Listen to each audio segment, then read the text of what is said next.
Hi fellow breeders, Mike here from the fabulous Silver Spurs Equine, Stallion City, USA. Well, breeding season will be here in a couple of months, and no doubt you are trying to decide which stallion will make the best cross on your mares. So let's talk about that. You know that Silver Spurs prides itself on having the vast majority of the finest breeding stallions in the reining industry.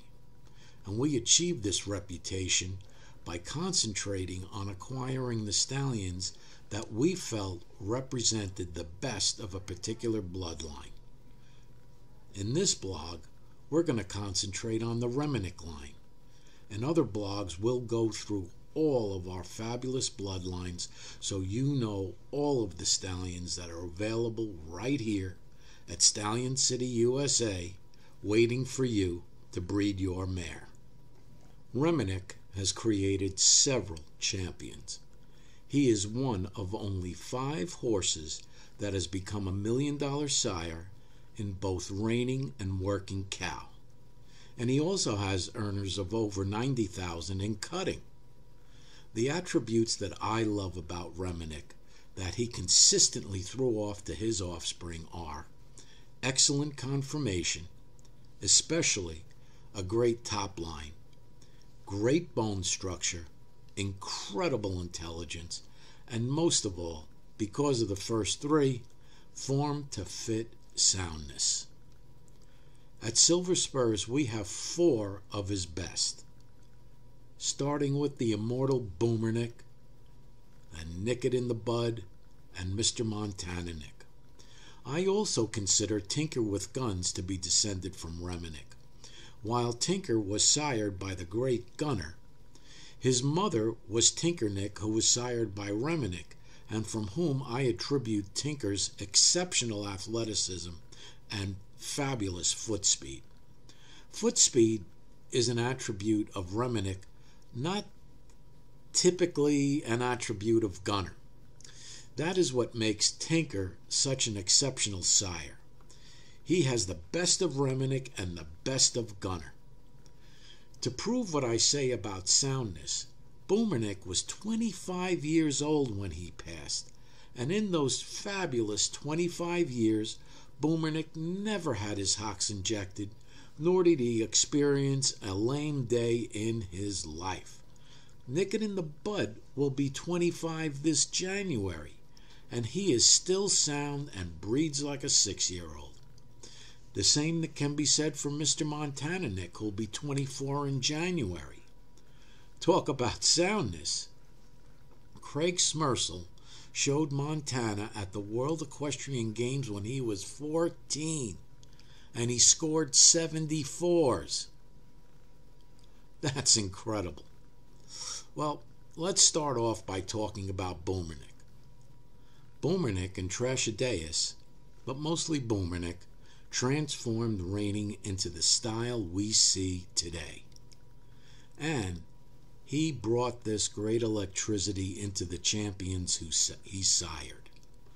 Who can forget the incredible runs from Boomernick champions like Boomshernick, Commander's Nick, Mr. Boomerjack, Boomernicker, Boom Boom Voodoo Daddy, and Katomic, just to name a few. All of them had incredible foot speed that made their performance electric, which is something that I miss when watching some of the champions of today. He was the smartest horse I have ever seen. It was a privilege to be part of Boomernick's life, even though Boomernick only tolerated me. But Michelle was the love of his life. I can tell you so many stories about the love between Michelle and Boomernick, but let me just tell you this one. Michelle was the only person that Boomernick would collect for, and Michelle would collect him all by herself. She would go into his stall with the bladder in hand, and he would follow her to the dummy, mount up, and when he was done, he would walk back to his stall. How's that for intelligence? And Boomernick always passes on his incredible mind and his fabulous athleticism to his foals. That you can count on. So why aren't Reminic still popular? I can tell you simply, it was stupidity and greed. When Reminic first started breeding, the partnership that originally owned him limited his breedings to only 40 mares per year. 40 mares when he could have been breeding 200.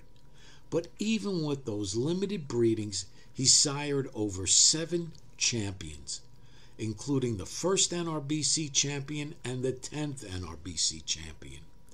Before I purchased him, Reminic was the victim of continuous infighting among his previous owners, and every year, because of petty arguments, they had to move him from one stallion station to another stallion station.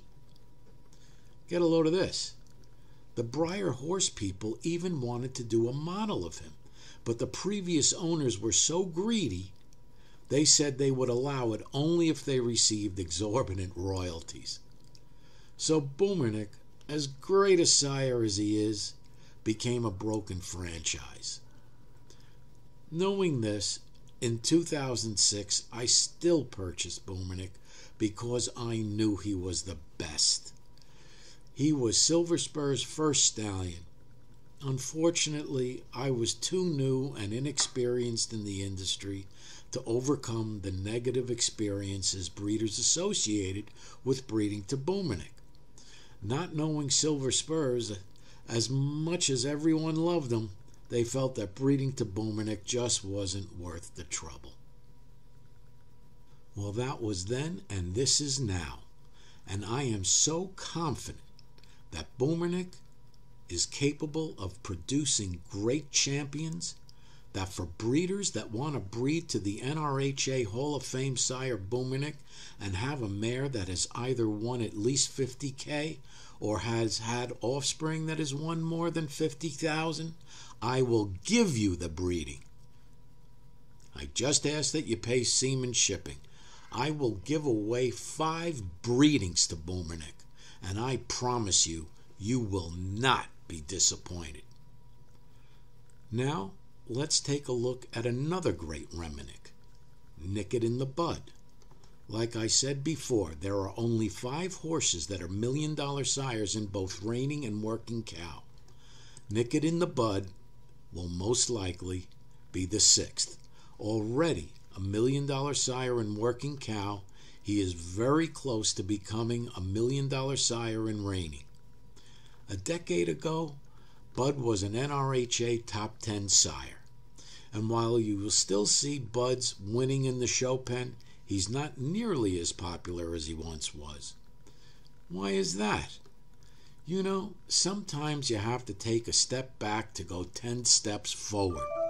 Breeders get so caught up in breeding to stallions that are winning in the show pen that they forget to breed to the sires that created them.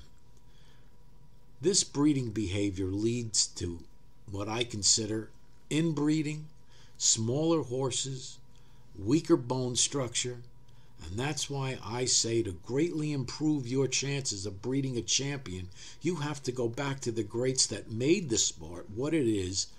Reminic and Bud have proven over and over again that they have the right stuff to do it. Do you realize that Reminic and Bud are now today's outcrosses to every mare in the industry except their own daughters? Well, now that we've discussed the great Reminic and Nip It in the Bud, I've saved Mr. Montana Nick solely for my non-pros, because Montana's offspring are all very gentle, very athletic, but calm as can be. Montana's offspring are easy to train and are very sound. This is so important to my non-pros because their show horse has to last. I fell for Mr. Montana Nick many years ago when Craig Schmersel showed him at a reining exhibition at one of the first Tulsa reining classics. Years later, I was fortunate to get him because I love my non-pros and he is the perfect stallion for their needs. To help my non-pros, I have Montana on super sale for only $350. This is an opportunity you just cannot afford to miss. And finally, the great Tinker with Guns. At one time, Tinker was the highest money earning horse in the NRHA, with earnings of $346,366.